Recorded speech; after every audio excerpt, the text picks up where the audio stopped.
ए भाई सुनना, कहाँ जा रहा है? कहीं नहीं, मार्केट जा रहा था। बोल। तुझे तो पता है ना कि उत्तराखंड के उत्तरकाशी डिस्ट्रिक्ट में धराली नाम के गांव में बादल फटने की वजह से पूरा का पूरा गांव इस त्रासदी का शिकार हो चुका है। हाँ भाई, देखा तो मैंने भी था यार। जो भी हुआ बहुत बुरा हुआ, जो कि नहीं होना चाहिए था।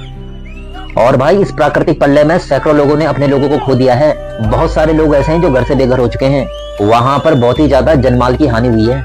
भाई प्रकृति ने और भगवान ने बहुत बुरा किया, बहुत अन्याय किया यार। ऐसा लगता है कि भगवान ने हमारे राज्य से अपना नाता ही तोड़ दिया हो। आए दिन नई नई घटनाएं घटित होती ही जा रही है। लेकिन भाई हर घटना के लिए प्रकृति और भगवान को भी दोषी नहीं ठहराया जा सकता।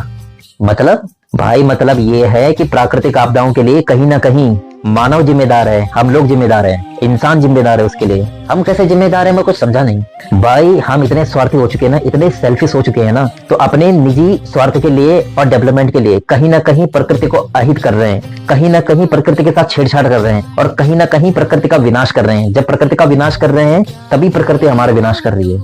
हाँ भाई सही बोला तूने। इन चीजों के लिए कहीं ना कहीं हम लोग भी जिम्मेदार हैं। पेड़ों का कटाव हो रहा है, जंगलों का कटाव हो रहा है, पहाड़ों को काटकर उनको समतल बनाया जा रहा है, सुरंगें बनाई जा रही है और खनन हो रहा है। ग्लोबल वार्मिंग होना, भूस्खलन होना, बाढ़ आना और बादल फटना, ये सब तो कारण है इसके।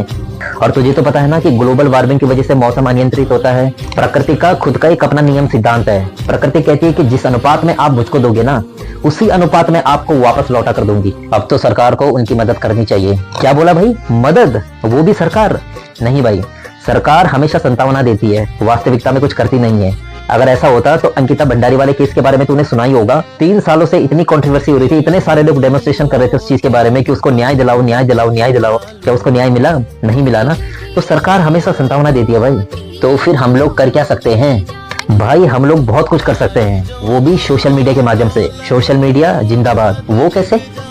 भाई मेरी बात ध्यान से सुन। जिस गांव में आपदा आई है, धराली गांव में, उस गांव में कोई ना कोई सज्जन व्यक्ति तो होगा। गांव का कोई मुखिया होगा, कोई प्रधान होगा। सभी लोगों की सहमति से, पूरे गांव वालों की सहमति से अगर उस व्यक्ति का एक सार्वजनिक बैंक अकाउंट तैयार किया जाए और उसमें सभी लोग जितने भी सोशल मीडिया पर है, हम सभी उत्तराखंड के लोग मिलजुल के डोनेट करें, वहां पे डोनेशन दे उनको, जिससे जितना भी हो सके उतना अगर डोनेशन वहां पर किया जाए तो उस डोनेशन से बहुत बड़ी सहायता हो सकती है, बहुत बड़ी मदद मिल सकती है। भाई बूंद बूंद से घड़ा भरता है, छोटी छोटी नदियों के संगम से बहुत बड़े समंदर का निर्माण होता है। अगर हर कोई थोड़ा थोड़ा डोनेट करे तो ये एक ह्यूज अमाउंट तैयार हो जाएगा बनके। और मैं ये तो नहीं कहता कि इससे उन लोगों के घाव भर जाएंगे, मैं ये तो नहीं कहता कि इससे उन लोगों का दुख वापस आ जाएगा, लेकिन इतना जरूर है इस पैसे से कहीं ना कहीं उनका जो घाव है ना किसी कोने पर, उस पर थोड़ा सा मलहम तो लगी जाएगा। अगर ऐसा हुआ तो कहीं ना कहीं इंसानियत जिंदा रह जाएगी और सोशल मीडिया का अच्छी तरीके से सकारात्मक रूप से इसका इस्तेमाल किया जाएगा और ये एक उदाहरण और मिसाल बन जाएगा।